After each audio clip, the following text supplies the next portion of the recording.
Hi guys, welcome back to another video. और इस video में मैं स्वेल्ड स्टार के लेटेस्ट एपिसोड को एक्सप्लेन करूंगा एंड आई होप तुम सबने इसके प्रीवियस एपिसोड को भी देख लिया होगा। जो लोग अभी तक नहीं देखे हैं वो इनसे भी रिकैप एपिसोड को देख ले, क्योंकि मैं काफी दिनों से इनएक्टिव था तो मैं सारे एपिसोड को रिकैप कर चुका हूँ। तो चलो लेटेस्ट एपिसोड को डिटेल में एक्सप्लेन करते हैं और अब से वीडियो डिटेल में ही आएगी। तो ये एपिसोड स्टार्ट होती है और हम देखते हैं अरोरा लेक पैलेस, जहाँ पे कुछ वॉरियर आपस में बात कर रहे होते हैं कि हाल ही में फाइजिंग किंग और लुओफेंग के दरमियान फाइट हुई थी। ये लोग उसी बारे में बात कर रहे होते हैं कि फाइट के दौरान अचानक ही लाइव टेलीकास्ट बंद हो गया था। असल में फाइजिंग किंग ने जानबूझकर लाइव टेलीकास्ट को बंद कर दिया था, क्योंकि उस वक्त लुओफेंग ने उसे काफी बुरी तरह घायल कर दिया था। इसलिए ये सभी वॉरियर कहते हैं कि फाइजिंग किंग ने जानबूझकर बीच में ही लाइव ब्रॉडकास्ट को बंद कर दिया था। पर आखिर उसके बाद क्या हुआ होगा, ये सभी चुपके से आपस में डिस्कस कर रहे होते हैं। जरूर ब्लेड रिवर किंग ने काफी बुरी तरह उसे मारा होगा। दूसरी और दूसरे वॉरियर्स भी इसी फाइट के बारे में बात कर रहे होते हैं कि वेंडेबल पी फैंग वहाँ पे काफी लेट पहुंचा था। उस वक्त तो फाइजिंग किंग ऑलरेडी मारा जा चुका था। इवन कि उनमें से एक वॉरियर ये जानकर काफी ज्यादा हैरान होता है कि एक वक्त तो ब्लेड रिवर किंग ने वेंडेबल पी फैंग को भी काफी बुरी तरह घायल कर दिया था।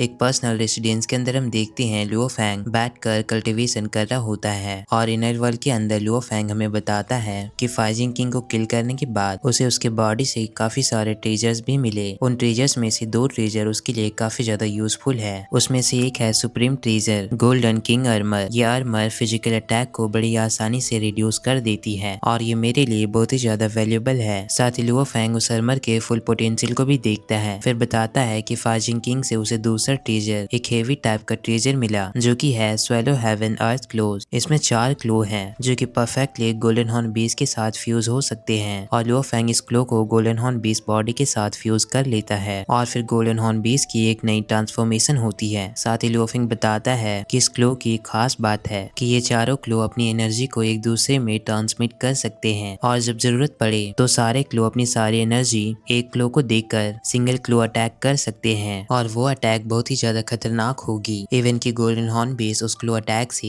एक पूरे प्लैनेट इवन यूनिवर्स को भी डिस्ट्रॉय कर देता है। अब आगे हम देखते हैं बीस्ट स्कूल के सारे वॉरियर एक अरेना में इकट्ठा होते हैं, जहाँ पे अचानक से मौसम बदलने लगता है, जैसे कि कुछ अजीब होने वाला हो। सारे वॉरियर ऊपर देखकर ऑब्जर्व कर रहे होते हैं। तभी लुओ फैंग भी अपने मास्टर किंग टू यान के पास आता है। फिर अचानक ही आसमान में एक क्रिएचर अपीयर होता है और इसी के साथ उन सभी वॉरियर पे काफी स्ट्रॉन्ग सा सप्रेसिंग सा फोर्स लगता है, जिससे सारे वॉरियर नीचे झुक जाते हैं। फिर उनके सामने वो क्रिएचर अपीयर होता है और खुद को इंट्रोड्यूस करता है कि वो इस स्कूल का 8 डायरेक्शन डिवाइन बीस्ट है और इसका नाम है डिवाइन थंडर बीस्ट। अब ये जानकर वहाँ के वॉरियर आपस में बातें करने लगते हैं कि आखिर डिवाइन थंडर बीस्ट पर्सनली यहाँ पे आए हैं, आखिर बात क्या है, ये किसके लिए आए हैं। तभी divine thunder beast blade river king का नाम लेता है और लुओ फैंग को अपने पास ले आते हैं। इवन के सारे वॉरियर किंग टू यान सारे लोग काफी ज्यादा शॉक थे। लुओ फैंग थंडर बीस्ट को ग्रीट करता है। थंडर बीस्ट कहता है ब्लेड रिवर किंग, तुम्हारी पावर, तुम्हारा प्रोग्रेस और तुम्हारी विल पावर, ये सब कुछ मुझे काफी ज्यादा सेटिस्फाई की है। मैं तुमसे काफी ज्यादा सेटिस्फाई हूँ, इसलिए मैं तुम्हें पर्सनली एक ट्रेजर देना चाहता हूँ। ये सुनकर वहाँ बैठे बाकी सारे वॉरियर काफी ज्यादा हैरान होते हैं कि thunder beast personally blade river king को पब्लिकली यहाँ एक ट्रेजर देने आए हैं। सारे वॉरियर आपस में बात करने लगते हैं कि ब्लेड रिवर किंग तो काफी ज्यादा लकी है कि उसे खुद स्कूल के डिवाइन बीस्ट ट्रेजर देने आए हैं और अब थंडर बीस्ट लुओ फैंग को वो ट्रेजर दे देते हैं और जाते हुए कहते हैं ब्लेड रिवर किंग, तुम मुझे डिसअपॉइंट मत करना। सीन शिफ्ट होती है नॉर्दर्न फ्रंटियर अलायंस पैलेस के अंदर। एक बंदा कहता है एंसेस्टर स्कूल के पास केवल ये सब कुछ ट्रिक्स ही हैं जो कि वो हमेशा यूज करती है। जब एंसेस्टर स्कूल को पता चला कि उनके पास एक आउटस्टैंडिंग वॉरियर है जैसे कि ब्लेड रिवर किंग, तो वो उसे बचाने के लिए फौरन ही जी फैंग वेंडेबल को भेज दी और ब्लेड रिवर किंग और फाइजिंग किंग के फाइट के दरमियान जब फाइजिंग किंग सेल्फ डिस्ट्रैक्ट करके मारा गया था तो वेंडेबल पी फैंग नॉर्दर्न अलायंस के सारे ट्रेजर को हासिल करके नॉर्दर्न अलायंस लाना चाहता था, इसलिए वो लुओ फैंग पे अटैक कर रहा था। इवन कि वो आखिरी टाइम में लुओ फैंग को मारने वाला था, पर तभी वेंडेबल जी फैंग आकर लुओ फैंग को बचा लेता है, क्योंकि जी फैंग ह्यूमन अलायंस से था। इसलिए ये बंदा उसी बारे में बात कर रहा है कि ancestor school blade river king को बचाने के लिए जी फैंग वेंडेबल को भेज दी थी और ये सारी बातें उस बंदे को कोई और नहीं बल्कि वेंडेबल पी फैंग बता रहा होता है। साथ ही वो कहता है कि इस जंगल में एक पेड़ काफी तेजी से ग्रो कर रहा है, हमें फौरन ही उसे डिस्ट्रॉय करना होगा, यानी कि वो लुओ फैंग को मारने की बात कर रहा है। है और ये बंदा नॉर्दर्न फ्रंटियर अलायंस का लॉर्ड होता है, जो कि वेनरेबल पिफैंग पूछता है, तुमने अभी कहा कि फाइजिंग किंग यहाँ पे आ चुका है। लॉर्ड पूछता है कि वो इस पैलेस में कब आया था। वेनरेबल पिफैंग कहता है, मास्टर, फाइजिंग किंग इस पैलेस में 3 साल पहले आया था। ये सुनकर अलायंस लॉर्ड कहता है, हाँ मुझे याद आ गया, अब तुम फौरन यहाँ से चले जाओ क्योंकि अब मैं एक टेक्निक परफॉर्म करने वाला हूँ और ध्यान रहे इस टेक्निक के दौरान कोई मुझे डिस्टर्ब ना करे। पिफैंग कहता है, यस मास्टर, और वह फौरन ही वहाँ से चला जाता है। अब अलायंस लॉर्ड डोमेन फॉर्म करके अपनी टेक्निक परफॉर्म करने लगता है। बाहर से वेनरेबल पिफैंग कहता है कि मैं फर्स्ट टाइम इतने करीब से इस मेरेकल को देख रहा हूँ और यकीन मानो ये टेक्निक किसी मेरेकल से कम नहीं है क्योंकि अलायंस लॉर्ड स्पेस टाइम को ही रिवर्स कर रहा होता है। उसके डोमेन के अंदर जो भी 3 सालों में हुआ था वो उन सारी टाइमलाइन को ही रिवर्स कर रहा होता है जब तक कि उसे फाइजिंग किंग न मिल जाए। अब वहाँ की सारी चीजें रिवर्स होने लगती है और एक पल ऐसा आता है कि अलायंस लॉर्ड को फाइजिंग किंग वहाँ पे मिल जाता है। वो उस टाइमलाइन के अंदर एंटर करता है और वो वहीं से उसकी सोल इवन की बॉडी को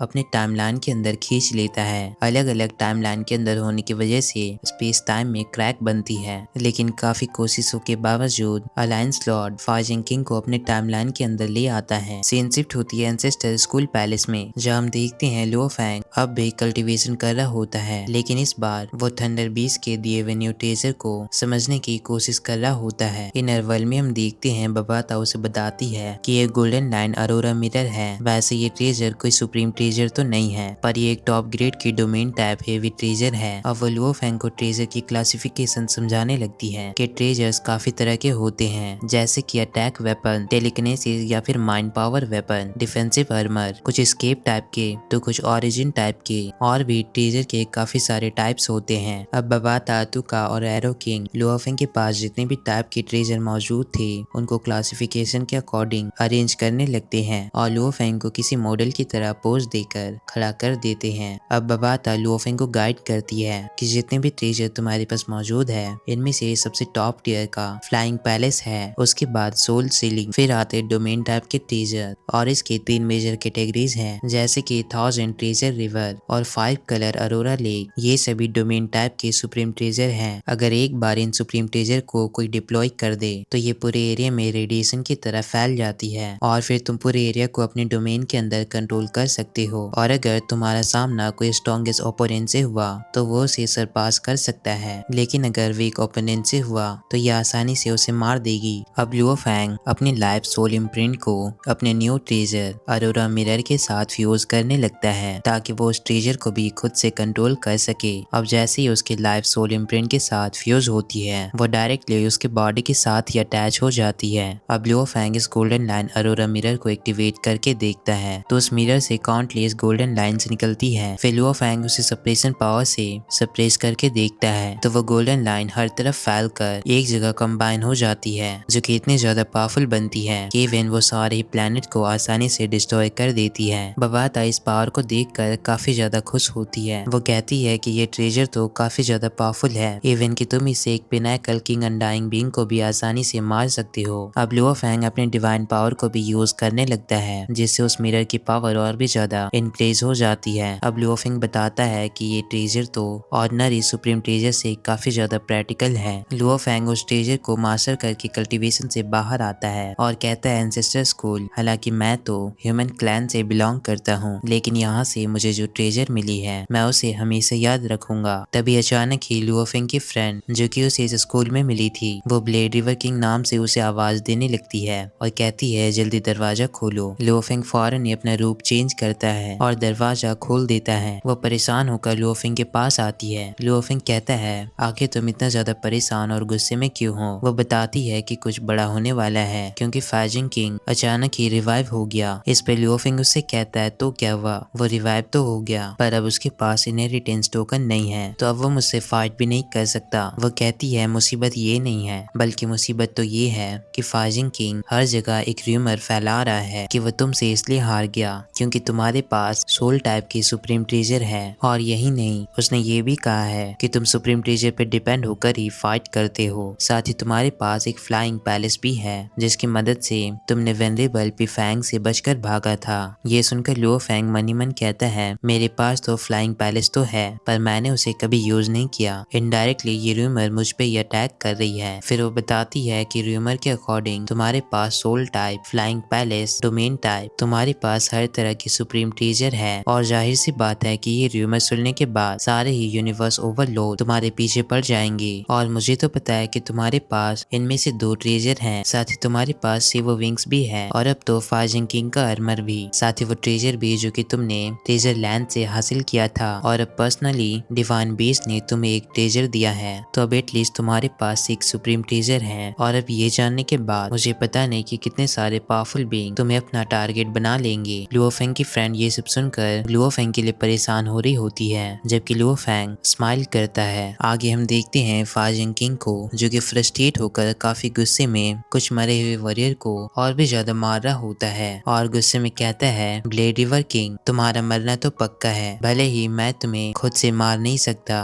पर अब मुझे तुम्हें मारने के लिए अपने एक उंगली भी उठाना नहीं पड़ेगा, क्योंकि अब मेरे रूमर्स के बाद नेचुरली तुम्हारे पीछे काफी सारे यूनिवर्स ओवरलोड पड़ जाएंगे, जो कि तुम्हारी मौत का कारण बनेंगे। यूनिवर्स ओवरलोड तुम्हें आसानी से हैंडल कर लेंगे। तभी फ्लैशबैक से हमें पता चलता है कि नॉर्दर्न फ्रंटियर अलायंस के लॉर्ड फाजिंग किंग को रिवाइव करने के बाद उससे कहते हैं कि तुम ऑलरेडी एक बार मर चुके हो और उसके बावजूद तुम मुझसे एक सुप्रीम ट्रेजर की डिमांड कर रहे हो। तुम्हें तो बस मांगना आता है, तुम खुद तो इस अलायंस में आज तक कुछ भी कंट्रीब्यूट नहीं किए हो, बस तुम्हें केवल ट्रेजर डिमांड करने की आदत है, तुम एक यूजलेस हो। अब ये सारी बातें याद करने के बाद वो और भी ज्यादा गुस्सा हो जाता है और वो अपना गुस्सा लुओफेंग पे निकाल रहा होता है कि ये सारा कुछ बस तुम्हारे कारण हुआ है ब्लेड रिवर किंग, बस तुम्हारे कारण ही आज मेरी ये कंडीशन है, क्योंकि ना तो उसके पास इनहेरिटेंस टोकन है और ना वो एंसेस्टर स्कूल एंटर कर सकता है। इसलिए वो ब्लेड रिवर किंग का गुस्सा उन मरे हुए वॉरियर पे निकालने लगता है और आखिर में कहता है, ये मत सोचना कि तुम आसानी से जीत गए। इधर सीन शिफ्ट होती है और हम देखते हैं किंग टोयान लुओफेंग के पास जाते हैं और कहते हैं, बाहर तुम्हारे बारे में काफी कुछ बातें फैल रही है और तुम यहाँ मजे से चाय पी रहे हो। इस पर लुओफेंग पोलाइटली कहता है, आखिर क्या बातें फैल रही है, यही ना कि मेरे पास काफी सारे ट्रेजर्स हैं। वो चिल करते हुए अपने चाय को बनाने लगता है और कहता है, मुझे फर्क नहीं पड़ता कि मेरे पीछे कितने सारे एलियन पावर हाउसेस मुझे टारगेट करे, वो सभी मेरे ब्लेड के सामने बस इस पत्थर के जैसे हैं। अगर वो पेयर्स में आएंगे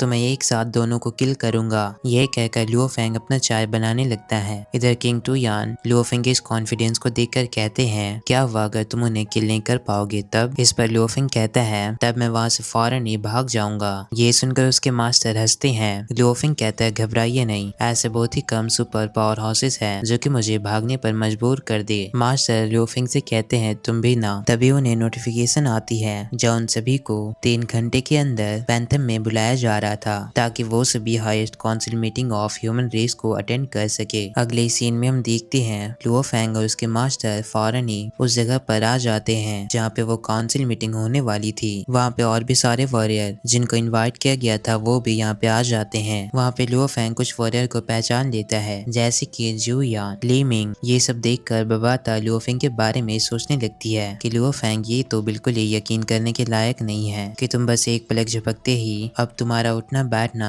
यूनिवर्स वेनरेबल लेवल के बंदों के साथ हो रहा है। तुम यूनिवर्स वेनरेबल बंदों के साथ डील कर रहे हो। सच में तुम्हारा प्रोग्रेस काफी ज्यादा फास्ट है। अब लुओफेंग बबाता को भी अपने साथ ले जाता है। अब लुओफेंग की मुलाकात एक और बंदे से होती है, ब्लड विंग, जो कि उससे कहता है, ब्लेड रिवर किंग तुम तो काफी कमाल कर रहे हो। नॉर्मली यूनिवर्स ओवरलोड के पास ही सुप्रीम ट्रेजर होते हैं, पर तुम्हारे पास तो 6 सुप्रीम ट्रेजर हैं। इस पर लुओफेंग उससे कहता है, ब्लड विंग अब तुम मुझे टीज करना बंद करो। तो ब्लड विंग उन बाकी वॉरियर को देखकर लुओफेंग से कहता है कि कुछ ओल्ड मॉन्स्टर तुम्हारे बारे में ये सब सुनकर काफी ज्यादा जेलस हो रहे हैं। और वो दोनों वॉरियर आपस में बात कर रहे होते हैं कि एक अच्छा टीचर होने से कल्टीवेटर को बहुत ही ज्यादा फायदा और हेल्प मिलती है। तभी उनके सामने एक पोर्टल फॉर्म होती है और उन सभी के सामने काफी सारा थ्रोन अपेयर होता है। अब एक एक करके सारे वॉरियर उस थ्रोन पे बैठ जाते हैं और हम देखते हैं अचानक ही लुओफेंग का डिवाइन बॉडी बड़ा होने लगता है। लुओफेंग बताता है कि अब उसका डिवाइन बॉडी परफेक्टली इस थ्रोन के लिए सुटेबल बन चुका है। वहाँ पे और भी सारे ह्यूमन रेस के पावर हाउसेस अपेयर होते हैं। उनमें से हम एक वॉरियर को देखते हैं जो कि लुओफेंग को देखकर काफी ज्यादा जेलस हो रहा था। उसके बारे में किंग टोयान बताते हैं कि तुम्हारे अपोजिट में बोसीवा नाम का बंदा बैठा है जो कि तुम्हारे परफॉर्मेंस को देखकर बहुत ही ज्यादा डिसअपॉइंट हुआ था